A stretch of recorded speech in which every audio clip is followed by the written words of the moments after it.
السلام علیکم ورحمۃ اللہ وبرکاتہ۔ الحمدللہ ان الحمدللہ نحمده ونستعینه ونستغفره ونعوذ باللہ من شرور انفسنا ومن سیئات اعمالنا من يهده الله فلا مضل له ومن يضلل فلا هادي له ونشهد ان لا اله الا الله وحده لا شريك له ونشهد ان محمدا عبده ورسوله اما بعد۔ میری تقریر کا آج موضوع ہے جذباتی ذہانت۔ میرا یہ ماننا ہے کہ اسلام قبول کرنے کے بعد ایک مسلم کے لیے یہ چوائس نہیں ہے، یہ اختیار نہیں ہے کہ وہ جذباتی طور پر ذہین ہو یا نہ ہو، یہ مینڈیٹری ہے، یہ لازمی ہے۔ ایک جذباتی طور پر ذہین انسان کے لیے اسلام پر عمل کرنا زیادہ آسان ہے، اس کے لیے اسلامی احکامات کو ماننا زیادہ آسان ہے بنسبت اس انسان کے جو جذباتی طور پر ذہین نہ ہو۔ جذباتی ذہانت، ایموشنل انٹیلیجنس ایک بہت بڑا عنوان ہے۔ میں کوشش کروں گا کہ آج کے اس مختصر وقت میں ہم اس کو کچھ سمجھ سکیں اور بحیثیت والدین اس کی کیا اہمیت ہے ہماری زندگی میں، اس کا کیا کردار ہے، بچوں کے لیے ہماری جذباتی ذہانت کیا اثر ڈالتی ہے، اس کے بارے میں ہم انشاءاللہ آج گفتگو کریں گے۔ تو میری گزارش ہوگی آپ تمام سے کہ اگر آپ اس کے نوٹس لے سکیں تو ضرور لیں تاکہ آپ اس کو ریکال کر سکیں۔ اس گفتگو کے انشاءاللہ 3 حصے ہوں گے۔ پہلے حصے میں ہم یہ سمجھیں گے کہ جذباتی ذہانت کیا ہے اور جذباتی ذہانت کو کس طرح سے دیکھا جا سکتا ہے۔ دوسرے حصے میں ہم اس کے کچھ فوائد دیکھیں گے، بحیثیت والدین اس کے کیا فوائد ہیں، یہ کیوں ضروری ہے۔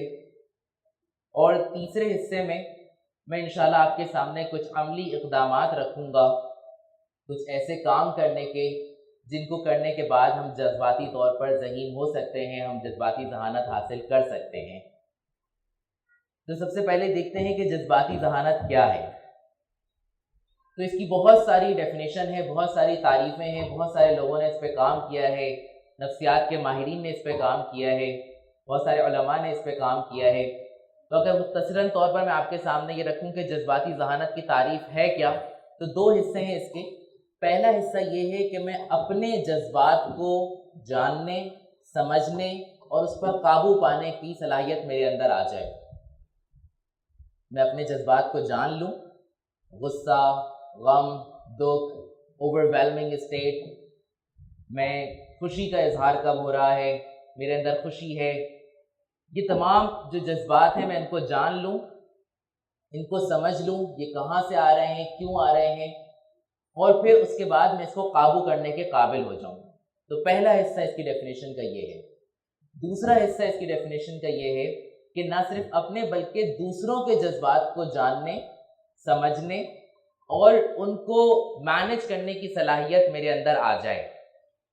تو جذباتی ذہانت کے جذباتی طور پر ذہین لوگ وہ ہوں گے جو نہ صرف اپنے جذبات کو جاننے، پہچاننے اور سمجھنے کے قابل ہوں گے، اس کو قابو کرنے کے قابل ہوں گے، اس کو مینیج کرنے کے قابل ہوں گے، بلکہ دوسروں کے حوالے سے بھی ان کی یہ ذہانت، ان کی یہ صلاحیت ہوگی کہ وہ دیکھ سکیں کہ ان کے رویے سے، ان کے جذبات سے دوسروں پر کیا اثر ہو رہا ہے، دوسروں کے جذبات کیا ہیں، وہ اس کو بھی جاننے کے قابل ہوں گے، اس کو بھی سمجھنے کے قابل ہوں گے اور اس کو درست سمت پر بھیجنے کے قابل ہوں گے۔ تو جذباتی ذہانت کے 3 اہم ستون ہیں۔ سب سے پہلا ستون جذباتی ذہانت کا ہے خود شناسی، سیلف اویئرنیس جس کو کہتے ہیں، کہ مجھے یہ معلوم ہو جائے کہ اس وقت مجھے میرے اندر کیا جذبات پیدا ہو رہے ہیں۔ میں کسی سچویشن میں موجود ہوں، کوئی حالات اس طرح کے ہیں اور مجھے معلوم ہو جائے کہ اس وقت مجھے غصہ آ رہا ہے یا مجھے چڑچڑا پن فیل ہو رہا ہے، مجھے اس وقت فیل کیا ہو رہا ہے، مجھے اس وقت میرے کیا جذبات ہیں اور یہ جذبات کیوں ہیں اور ان جذبات کا دوسروں پہ کیا اثر ہو رہا ہے۔ اگر میں اس کو جاننے کے قابل ہو جاؤں تو یہ جذباتی ذہانت کا ایک حصہ ہے کہ میں سیلف اویئرڈ ہوں، مجھے پتہ ہے کہ میں کیسا محسوس کر رہا ہوں۔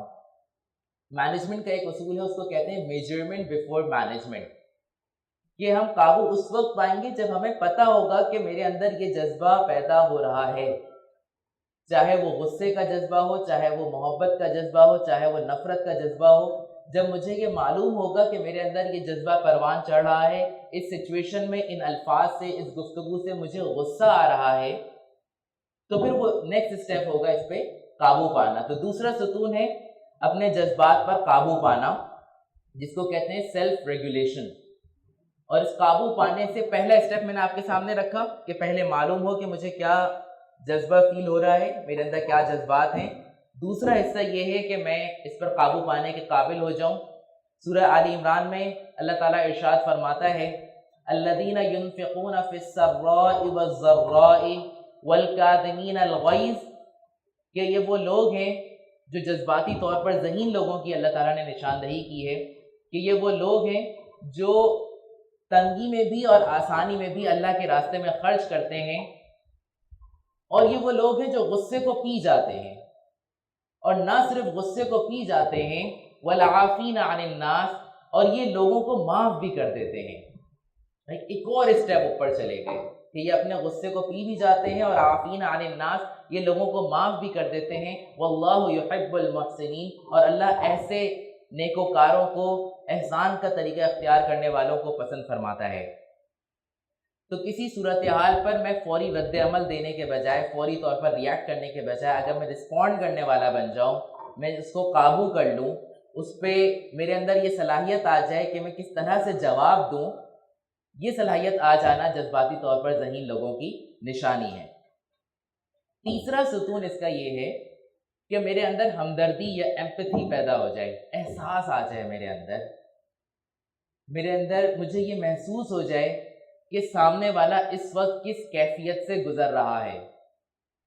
بحیثیت والدین ہمیں یہ معلوم ہو جائے کہ ہماری اولاد اس وقت کس کیفیت سے گزر رہی ہے، اور میں اس کو انویلیڈیٹ کرنے کے بجائے، میں یہ بولنے کے بجائے کہ نہیں ایسا تو کچھ نہیں ہوتا، اس میں کون سا رونے والی بات ہے، اس میں کون سا پریشانی کی بات ہے، یہ تو کچھ نہیں ہوتا، چلو چلو چلو جاؤ، میں اس کیفیت سے نکل کر میں اس کو سمجھنے کے قابل ہو جاؤں، میں اپنے آپ کو اس کی جگہ پر رکھنے کے قابل ہو جاؤں، چاہے وہ میری اولاد ہو، چاہے وہ میری زوجہ ہو، چاہے زوجہ کے لیے شوہر ہو، وہ اپنے آپ کو اس کی جگہ پر رکھنے کے قابل ہو جائیں کہ یہ ایسا کیوں کر رہے ہیں، یہ ایسا کیسے بن رہے ہیں، یہ ایسا کیوں بول رہے ہیں، یہ کیا بول رہے ہیں، اور میں ان کو سننے والا بن جاؤں، ان کو سمجھنے والا بن جاؤں، اپنے آپ کو ان کی جگہ پر رکھ کر دیکھنے کی کوشش کروں، چاہے مجھے اس وقت وہ کیفیت بے معنی سی لگ رہی ہو، مجھے لگ رہا ہو یہ بہت چھوٹی بات ہے، لیکن جس انسان سے میں بات کر رہا ہوں اس کے لیے یہ بات کتنی بڑی ہے۔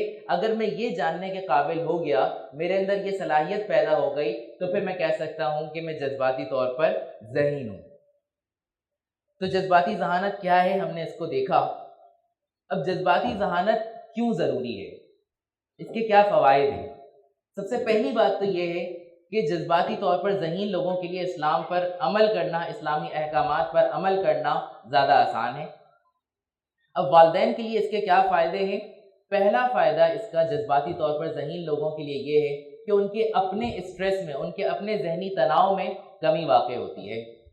دیکھیں، جب میں سیلف اویئر ہوں، جب مجھے پتہ ہے کہ میرے جذبات کیا ہیں اور یہ کہاں سے آ رہے ہیں، تو میں بجائے سمٹم کے میں کوز پہ کام کروں گا۔ دیکھیں، جیسے بخار ہوتا ہے نا، بخار سمٹم ہے، کسی چیز کی وجہ سے بخار ہوا ہے۔ تو کوئی انسان اگر کسی غصے میں ہے تو بعض اوقات یہ غصہ بیماری نہیں ہوتا، غصہ کسی چیز کا سمٹم ہوتا ہے، کسی چیز کی وجہ سے پیدا ہوا ہے۔ تو اگر آپ کوز کو پکڑ لیں، جڑ کو پکڑ لیں اور اس جڑ پہ کام کریں تو ہو سکتا ہے یہ سمٹم نہ آئے۔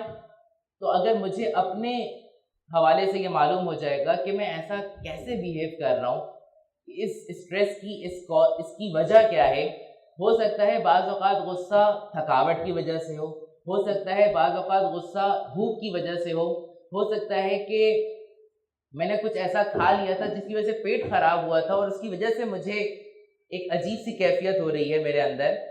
تو اگر یہ صورتحال میرے اندر پیدا ہو رہی ہے تو مجھے یہ معلوم ہوگا کہ جذباتی طور پر میری کیا کیفیت ہے، یہ کیوں ہے، اور میں اس کوز پہ کام کرنے کی کوشش کروں گا بجائے اس سمٹم کو پورا کرنے کے۔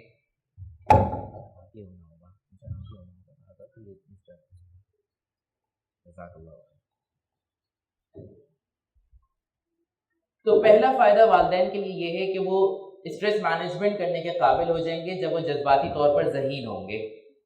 دوسرا فائدہ جو والدین کو ہو سکتا ہے وہ بہتر فیصلے لینے کے قابل ہو جائیں گے۔ دیکھیں، جذباتی ذہانت آپ کو تھوڑی دیر رکنے کا کہتی ہے۔ جذباتی ذہان یا جذباتی طور پر جو ذہین لوگ ہوتے ہیں وہ فوری رد عمل دینے کے بجائے تھوڑی دیر رک جاتے ہیں، اور اس وقت آپ جتنی بھی اگر اسکیمز دیکھیں، جتنے بھی ڈسکاؤنٹس دیکھیں، تو اس میں لوگوں کو انکریج کیا جاتا ہے کہ فوری طور پر ڈیسیجن لیں، لمیٹڈ ٹائم آفر ہے، جلدی فیصلہ کریں، 2 گھنٹے میں فیصلہ کریں، ہری اپ۔ تو وہ کیا کرتے ہیں، وہ آپ کے جذبات کے ساتھ کھیلتے ہیں تاکہ آپ فوری طور پر ڈیسیجن لینے کے قابل ہو جائیں، اور جیسے ہی آپ فوری ڈیسیجن لیں گے تو وہ ڈیسیجن عموماً وہ غلط ڈیسیجن ہو جاتے ہیں۔ کوئی چیز ایسی ہو جاتی ہے جس کی ضرورت نہیں تھی پھر بھی آپ نے لے لی کیونکہ وہ ڈیسیجن جلدی لیا گیا تھا۔ اب یہی کام اگر گھریلو معاملات میں ہو تو کچھ ڈیسیجنز ایسے لے لیے جاتے ہیں جس پہ اگر رک جاتے، ٹھہر جاتے تو شاید ڈیسیجن مختلف ہوتا۔ بہت سارے گھر ٹوٹنے سے بچ جاتے، بہت سارے رشتے ٹوٹنے سے بچ جاتے اگر تھوڑی دیر ٹھہر جاتے، اگر تھوڑی دیر رک جاتے، کسی کی سن لیتے، کسی سے بات کر لیتے۔ تو جذباتی طور پر جو لوگ ذہین ہوتے ہیں وہ بہتر فیصلے لینے کے قابل ہو جاتے ہیں۔ ہم نے لاسٹ لیکچر میں یوسف علیہ السلام اور ان کے والد یعقوب علیہ السلام کے تعلق کے بارے میں پڑھا تھا کہ جب یوسف علیہ السلام نے انہیں اپنا خواب بتایا تو انہوں نے فوری طور پر رد عمل دینے کے بجائے، ان کے جذبات کے ساتھ بہنے کے بجائے ان کو بہت اچھا پہلے سمجھایا۔ قَالَ يَا بُنَيَّ لَا تُقْصِصْ رُؤْيَاكَ عَلَىٰ إِخْوَتِكَ، کہ بیٹے، میرے پیارے بیٹے، اپنے اس خواب کا ذکر اپنے بھائیوں سے نہ کرنا۔ پھر کیونکہ وہ ایموشنلی انٹیلیجنٹ تھے، وہ ایموشنلی طور پر ذہین تھے، تو انہوں نے بھائیوں سے بدگمان بھی نہیں ہونے دیا اور یہ معاملے کو شیطان کی طرف ڈال دیا کہ ان الشیطان للانسان عدو مبین، کہ انسان جو ہے وہ شیطان کا دشمن ہے۔ تو بہتر فیصلے لینے کے قابل ہو جائیں گے والدین اگر وہ جذباتی طور پر اپنے اوپر کام کریں۔ تیسرا جو بہت بڑا فائدہ ان کو ہوگا کہ ان کے تعلقات مضبوط ہو جائیں گے، ان کی آپس میں بھی، والدین کے آپس میں بھی تعلقات مضبوط ہوں گے اور والدین کے اولاد کے ساتھ بھی تعلقات مضبوط ہوں گے، کیونکہ اب وہ سوچ کر بول رہے ہیں، گفتگو دھیان سے کر رہے ہیں، وہ سامنے والے کی بات کو ویلیو دے رہے ہیں، وہ ایک دوسرے کی بات کو سمجھنے کی کوشش کر رہے ہیں، ان کا فوکس سمجھنے پہ زیادہ ہے، سمجھانے پہ کم ہو گیا ہے، تو ان کو ان کے تعلقات میں ایک بہت بڑا فرق نظر آئے گا۔ اور ان تمام چیزوں کے ہوتے ہوئے جب تعلقات بہتر ہوں گے تو تربیت بہتر انداز سے کی جا سکتی ہے، چاہے وہ بیگم ہو، چاہے وہ شوہر ہو، چاہے وہ بچے ہوں۔ بچوں کو اس کے کیا فائدے ہوں گے والدین کی جذباتی ذہانت سے؟ دیکھیں، ابھی ہم نے کچھ دیر پہلے صحبت کے بارے میں پڑھا کہ جب ہم کسی اچھے انسان کی صحبت میں آتے ہیں تو اس کی ٹریٹس، اس کے کریکٹر ٹریٹس ہمارے اندر آنا شروع ہوتے ہیں۔ تو بچے اگر جذباتی ذہین لوگوں کی صحبت میں آئیں گے، بحیثیت والدین اگر وہ والدین جذباتی طور پر ذہین ہیں تو بچے اگر ان کی صحبت میں آئیں گے تو ان کی اپنی جذباتی صحت میں اضافہ ہوگا، وہ بہتر ہوگی۔ بچے خود، ان کے اندر سوشل اسکلز، سماجی مہارتیں بہتر ہوں گی، وہ بہتر انداز سے بات کرنے کے قابل ہوں گے، وہ بہتر انداز سے لوگوں سے ملنے کے قابل ہوں گے۔ اور ایک بہت بڑا جو فائدہ بچوں کو ہوتا ہے والدین کی جذباتی ذہانت سے کہ وہ ان کی سیلف اسٹیم، ان کی عزت نفس بہت زیادہ محفوظ رہتی ہے، اور وہ اس قابل ہوتے ہیں کہ اپنی عزت نفس کا خیال رکھ سکیں، اپنی اس ہائی سیلف اسٹیم کی وجہ سے اپنے آپ کو محفوظ رکھ سکیں اس دور کی خرابیوں سے، ان کے اندر اعتماد آئے۔ تو اس کانفیڈنس سے بڑی جو سیلف اسٹیم والی چیز ہے وہ اس تک پہنچنے کے قابل ہوتے ہیں، اور ان کے اندر پرابلم سالونگ اسکلز آتی ہیں، وہ مسائل کا حل اچھے انداز سے کر سکتے ہیں کیونکہ وہ جذباتی ذہین والدین کے زیر اثر، زیر تربیت وہ اپنی تربیت حاصل کر رہے ہیں۔ اب ہم اس تقریر کے تیسرے حصے کی جانب بڑھ رہے ہیں۔ ہم نے یہ دیکھ لیا جذباتی ذہانت کیا ہے، ہم نے اس کے اہم ستون دیکھے، پھر ہم نے یہ دیکھا یہ کیا فائدہ دیتی ہے بحیثیت والدین ہمارے اپنے لیے اور ہمارے اولاد کے لیے۔ اب میں آپ کے سامنے 7 ایسے کرنے کے کام رکھوں گا کہ اگر ہم یہ کرنے والے بن جائیں، اگر ہم یہ کرنا شروع کر دیں تو ہم اپنی ایموشنل انٹیلیجنس کو بڑھا سکتے ہیں، اپنی جذباتی ذہانت کو بڑھا سکتے ہیں، اور ہم اس قابل ہو سکتے ہیں کہ ہم جذباتی طور پر ذہین ہوں، اور جب ہم اوپر آ رہے ہوں جذباتی طور پر تو ہمارے آس پاس والے ہمارے ساتھ اوپر آ رہے ہوں۔ تو کچھ کام ہوں گے، بلکہ اس میں تمام کام ہی ایسے ہیں جو کہ ہم نے خود کرنے ہیں، اپنے اوپر کرنے ہیں. اور ڈیولپمنٹ کا ایک معجزہ یہ ہے کہ آپ کام اپنے اوپر کرتے ہیں اور تبدیلی اپنے آس پاس دیکھتے ہیں. تو پہلا کام جو آپ نے کرنا ہے جذباتی صحت کو برقرار رکھنے کے لیے، اس کو امپروو کرنے کے لیے، وہ یہ ہے کہ دوسروں سے توقعات کم کر دیں، ختم کر دیں. ایک بہت اہم پہلو ہے کہ ہم دوسروں سے مایوس ہوئے بغیر ان سے توقعات لگانا کم کر دیں. ہمیں ان کی صلاحیتوں پہ یقین بھی ہو، لیکن ہم بے جا توقعات ان سے نہ لگائیں، کیونکہ جب توقعات لگائی جاتی ہیں، جب ایکسپیکٹیشنز ہوتی ہیں اور وہ ٹوٹتی ہیں، سامنے والا ان توقعات پہ پورا نہیں اترتا، تو ایک تو یہ کہ ہم اپنی توقعات کا بوجھ اس کے اوپر ڈال رہے ہوتے ہیں، اور دوسرا یہ ہوتا ہے کہ جب وہ توقعات پوری نہیں ہوتی تو یہ ہمیں جذباتی طور پر توڑ دیتی ہے. تو دوسروں سے توقعات نہ لگائیں، کم کر دیں، اللہ سے توقعات لگائیں. ساری توقعات اللہ تعالیٰ سے لگائیں، اللہ تعالیٰ سے دعائیں کریں، اللہ تعالیٰ سے ساری چیزیں سامنے رکھیں، اور اس کے ہاتھ میں ساری پاورز ہیں. تو اپنی توقعات انسانوں سے لگانے کے بجائے اللہ تعالیٰ سے لگائیں، اللہ تعالیٰ سے وابستہ کریں. دوسرا کام یہ کریں کہ معاف کرنا اور بھول جانا سیکھ لیں. اگر یہ ایک صلاحیت آپ کے اندر آ جاتی ہے، پیدا ہو جاتی ہے، تو یہ بہت بڑی کامیابی ہو جائے گی اپنے آپ کو جذباتی طور پر ذہین کرنے کے لیے. بہت سارے لوگ یہ کہتے ہیں کہ میں نے تمہیں معاف تو کر دیا لیکن بھولوں گا نہیں. تو یہ جو نہ بھولنے کی جو بیماری ہے، یہ ایکچولی اپنے ساتھ اتنا بڑا ایک بیگیج لے کے گھوم رہے ہیں کہ میرے ساتھ فلاں نے یہ کیا تھا اور فلاں نے یہ کیا تھا.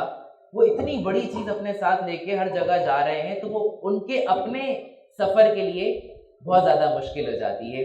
آپ جانتے ہیں کہ جب آپ کو کسی بڑے سفر کے لیے نکلنا ہو اور آپ کو نہیں پتا ہو کہ وہاں پہ کیا چیلنجز آئیں گے، تو آپ بڑا گنا چنا سامان رکھتے ہیں، صرف وہ سامان رکھتے ہیں جو آپ کے لیے بہت ضروری ہو. تو یہ کس نے آپ کے ساتھ کیا کیا، کیوں کیا، یہ سارے گرجز معاف کرنا سیکھیں، بھول جانا سیکھیں، اور اس کے لیے دعا بھی کریں کہ آپ کو یہ آ جائے. اس سے یہ آپ کی اپنی نفسیاتی صحت کے لیے بہت زیادہ ضروری ہے. تیسری چیز، صبر اور برداشت کا فرق سیکھ لیں. دیکھیں، برداشت ہوتی ہے کہ میرے ساتھ کچھ ہوا اور میں نے اپنے اوپر اس چیز کو برداشت کر لیا، کہ میں نے کہا کہ اچھا یہ ہوا تھا، میں اس پہ ابھی کچھ نہیں کر سکتا، تو میں نے اس کو اسٹور کر لیا. ایک اسپنج ہوتا ہے نا، ایک اسپنج کی ایک کیپیسٹی ہوتی ہے، اس کے اندر پانی ڈالیں تھوڑا سا، وہ اس کو اسٹور کر لیتا ہے، نہیں گرنے دیتا. پھر تھوڑا سا اور پانی ڈال دیں، اس کو اور اسٹور کر لے گا. لیکن ایک وقت آئے گا کہ جب آپ نے اس میں پانی ڈالتے رہے اور وہ اسٹور کر رہے، تو ایک وقت آئے گا کہ وہ اس کا اسٹوریج، اس کی کیپیسٹی ختم ہو جائے گی اور پھر اس سے پانی بہنا شروع ہوگا. لیکن اگر جب تک اس سے پانی بہنا شروع نہیں بھی ہوا ہے اور اس کے اندر پانی موجود ہے، وہ برداشت کر رہا ہے، اسٹل اگر آپ اس کو کسی جگہ پہ رکھیں گے تو وہ اس جگہ کو گیلا کر دے گا، وہ بھاری ہو جائے گا. تو جب انسان برداشت کرتا رہتا ہے تو وہ اندر سے بھاری ہوتا رہتا ہے. اس کے اگینسٹ ایک اور چیز ہے جس کو قرآن نے کہا صبر. صبر اور برداشت ایک جیسی چیزیں نہیں ہیں، یہ دونوں الگ الگ ہیں. برداشت یہ ہے کہ آپ اپنے اندر اسٹور کر رہے ہیں اور پھر ایک وقت آئے گا کہ آپ پھٹ جائیں گے کیونکہ آپ نے معاف نہیں کیا تھا، آپ بھولے نہیں تھے. صبر یہ ہے کہ آپ نے وہ معاملہ اللہ کے سپرد کیا اور اپنے آپ کو اس سے آزاد کر دیا، اپنے آپ کو آگے بڑھا دیا، آپ موو آن کر گئے. تو آپ نے اوپر بوجھ نہیں لاد رہے، آپ نے معاملہ کو اللہ کے سپرد کیا اور اپنے آپ کو اس بوجھ سے آزاد کر دیا. کوئی کام کر سکتے تھے تو وہ کام کیا، نہیں کر سکتے تو معاملہ اللہ کے سپرد کیا اور آپ آگے بڑھ گئے. آپ کے پاس کرنے کے بہت سارے کام تھے. تو تیسرا کام آپ نے یہ کیا کہ صبر اور برداشت میں فرق کو سیکھ لیا. تو برداشت کرنا روک دیا، صبر کرنا شروع کر دیا، چیزوں کو اللہ کے سپرد کر کے آگے بڑھنا شروع کر دیا. چوتھا کام جو آپ کر سکتے ہیں وہ یہ ہے کہ دعا کو سمجھیں. دعا ایک بڑی پاورفل چیز ہے. ایک مومن کے لیے دعا کا کرنا یا دعا کا موجود ہونا یہ ایک ایسا ایمرجنسی بٹن ہے. ایک ایکسپیریمنٹ ہوا تھا ناسا نے، انہوں نے 2 ایئر کرافٹ بھیجے خلا میں اور دونوں بالکل ایگزیکٹلی سیم تھے، دونوں کی پروگرامنگ سیم تھی. اور ایک جو گروپ تھا ان کو یہ کہا گیا کہ اگر آپ کے ایئر کرافٹ میں کوئی خرابی آئے تو آپ کے پاس ایک بٹن ہے جس کا یہ ایمرجنسی بٹن ہے، جیسے ہی آپ اس بٹن کو دبائیں گے ہمارے پاس آپ کی انفارمیشن آ جائے گی اور ہم یہاں سے آپ کے لیے کام کرنا شروع کر دیں گے. اور دوسرے گروپ کو اس ایمرجنسی بٹن کا نہیں بتایا گیا. اب وہ جیسی دونوں ایئر کرافٹ گئے اور انہوں نے بائی سسٹم ان دونوں جہازوں میں کوئی خرابی آنی تھی. اسکرین نے شو کیا کہ جہاز خراب ہو رہا ہے, جہاز میں کوئی گڑبڑ ہو گئی ہے. تو انہوں نے اپنے طور پہ کام کرنے کی کوشش کی, لیکن وہ گڑبڑ اس طرح کی تھی کہ وہ ٹھیک نہیں ہو رہی تھی. تو ان میں سے ایک گروپ جو تھا وہ بہت زیادہ پرسکون تھا. اور وہ کون سا گروپ ہوگا؟ جس کے پاس ایمرجنسی بٹن تھا.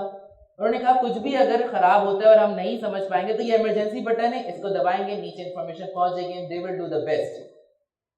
لیکن جو گروپ جس کے پاس یہ ایمرجنسی بٹن نہیں تھا وہ بہت زیادہ پینک کر گیا, وہ پریشان ہو گیا, کیونکہ اس کو نہیں پتا تھا کہ اب ہمارے پاس تو چیزیں نہیں آ رہی, ہمارے اختیار میں چیزیں نہیں رہی, اب کون دیکھے گا. تو یہ دعا ہمارا ایمرجنسی بٹن ہے. ہمیں پتہ ہے یہ دعا ہمیں کنیکٹ کرے گی اللہ تعالیٰ سے.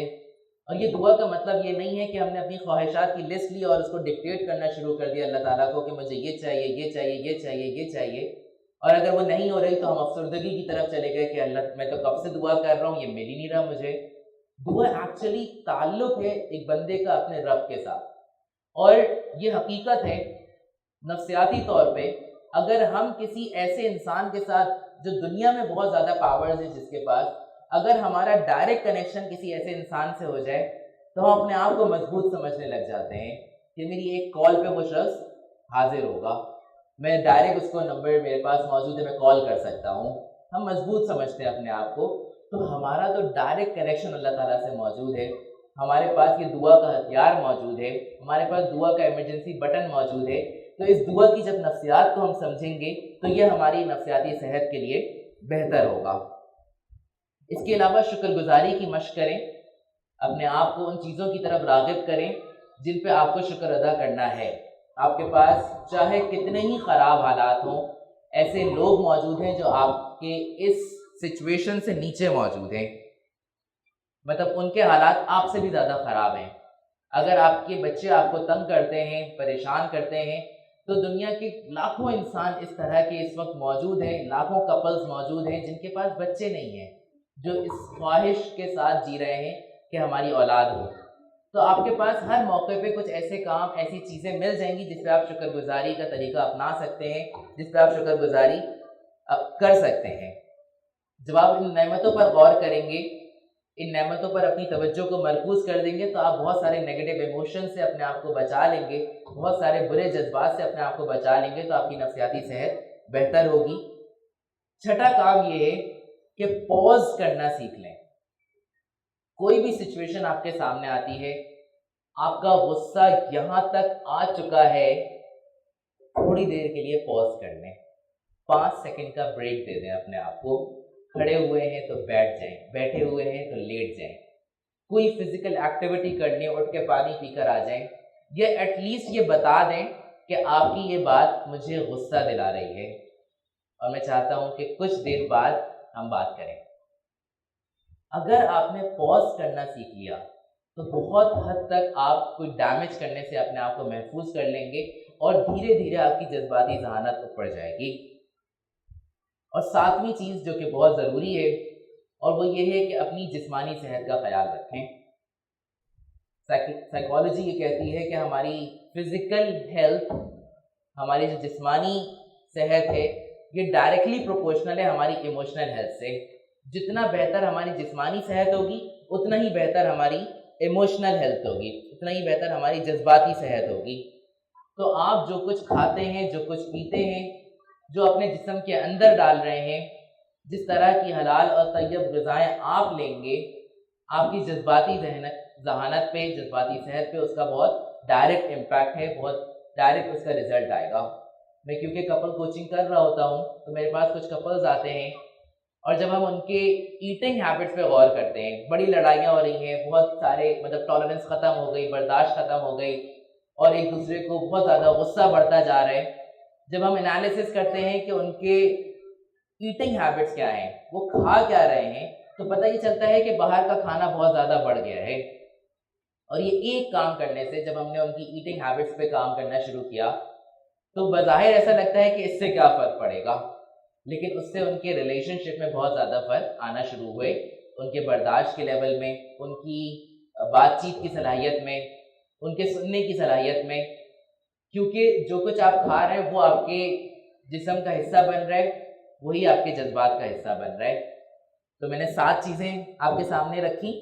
پہلی، توقعات کم کر دیں، ختم کر دیں، اپنی توقعات کو انسانوں کے بجائے اللہ کی طرف وابستہ کر دیں۔ معاف کرنا اور بھول جانا سیکھ لیں۔ صبر اور برداشت کا فرق سیکھ لیں۔